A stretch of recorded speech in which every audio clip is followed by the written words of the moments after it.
Welcome to Conversations. I'm Suresh Kochata. The Dharmasthala case. It started somewhere and it's ending somewhere else. Everyone suspected that something was wrong. We all knew it. But the leftist jihadi ecosystem built up a case that would shake the foundations of many Hindu institutions. The target was very, very clear. That Hindu mutts in Karnataka need to be targeted. And to start with, they picked up the low-hanging fruit of Dharmasthala, a Digambar Jain sect, which of course has a Hindu kshetram in it, and is very laid back and low in their approach. They're not aggressive. So that makes it all the more a chance to go after them. Came a hoax story of a masked man who claimed to be a sanitation worker who worked there 10 years ago and had buried hundreds of bodies of women and children, especially girl children. And he claimed that these were all connected to the Dharmasthala temple. The cops, without even checking his background or anything, registered an FIR, obviously because of pressure from the state government, because they wanted to get back at a Hindu institution so that BJP could be put on the back foot. But that has backfired. Of course, the state government immediately ordered an inquiry and started digging the places where the masked man, now known as Chinnaya or Chinna, claimed that there were hundreds of bodies buried. He even came with a skeleton in his hand, or rather a skull, and claimed that it was one of the victims whom he had dug it out from somewhere else and got it. Later, it turned out to be that of a man who died 30 years ago. And after digging in 16 or 17 places, the SIT felt that they were being taken on a wild goose chase. Of course, that wild goose chase is now coming to an end. Because all along the way, something that is as basic as Sherlock Holmes would say, check the background. Check the background of the person who made the complaint, but none was done. Till an SIT was formed, a special investigation team was formed by the Karnataka government, and they began a very professional system of investigation. That is when all things fell apart. The complainant turned out to be a fake guy. He never worked as a sanitation worker at the temple in the first place. He was actually employed by the panchayat of the nearby area to clean the river along Netravati river. He came up with the story because somebody told him to do it. When they checked his background, they found that he was not even living in Karnataka or anywhere nearby after he had left, or he claimed to have left the mutt 10 years ago. He was staying in a colony meant for LTTE, ex-members of LTTE, that was started by the Tamil Nadu government in the Satyamangalam forest. And there, he was not staying when the cops reached. There was a gentleman called Arokya Swami, a pastor who was staying there. Now connect the dots. Later, under pressure from the interrogators, the masked man claimed that he was paid money to cook up this story. While this was going on, there's a parallel track to it.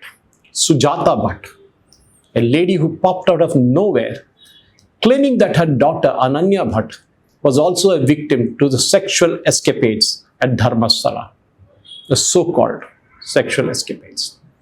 She claimed that her daughter was drugged and taken to the temple or the mutt, and she disappeared after that. But when cops started asking questions, they found no evidence of a person called Ananya Bhatt. Sujata Bhatt even claimed that Ananya studied in the Manipal Medical College, which is Kasturba Gandhi Medical College. But there again, records prove there was no such student for the last 10 years. Then they were asked for proof. They asked her to give some photograph, something that would connect Ananya Bhatt, but none was coming. Not even a school record, no friends, nothing. Till a family came and said that she never had a child in the first place. She even claimed that she worked as a stenographer at the CBI office in Kolkata. Later, CBI clarified that there was no such employee who worked with them in Kolkata. So that case too fell apart. Then came a YouTuber, Samir. He was again interrogated. The Samir chap was interrogated. He had come up with a lot of cock and bull stories. And of course, that also turned out to be fake now. But the damage was done.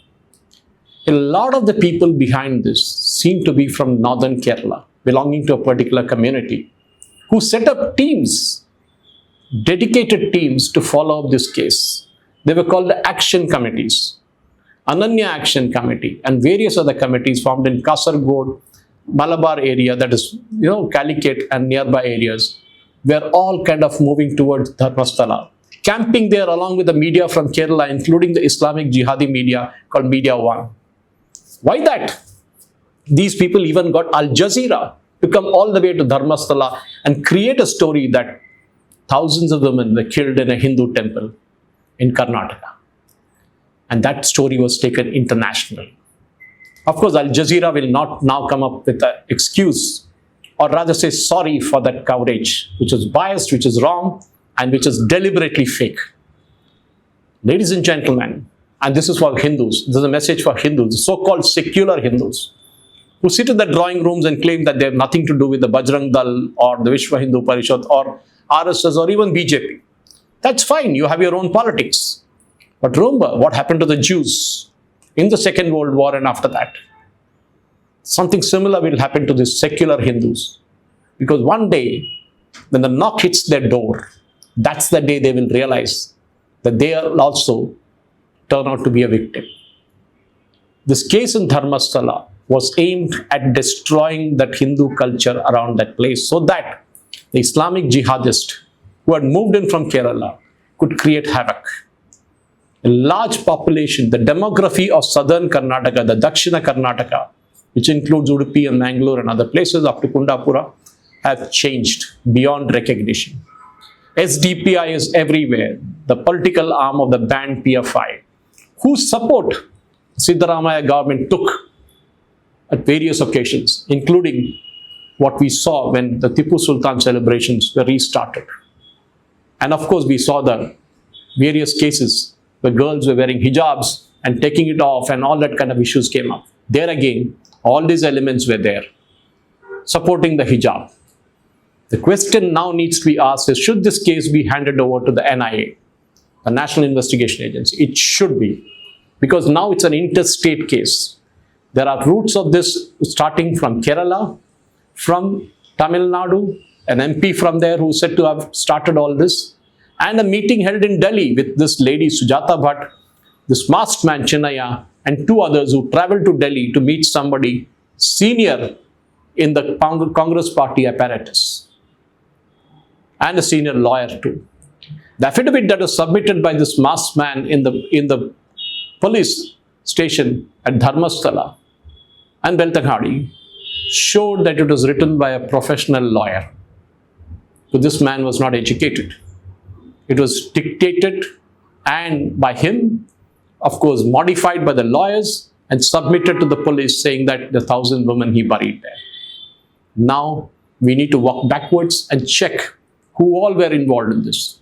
And of course, make sure that each one of them gets punished for doing this crime against the Hindu community. And the Hindu community themselves in Karnataka should wake up and demand action against these criminals who tried to defame the religion that they represent. And of course, we all know why they did it. They didn't want Dharmasthala to exist, because then Hinduism in that area would disappear. And that, ladies and gentlemen, has backfired for the Islamic zealots and the left jihadi ecosystem. For a change, it seems we have justice that is being delivered. But let's see where it finally ends up. I'll keep you updated. Thank you for watching. Jai Hind.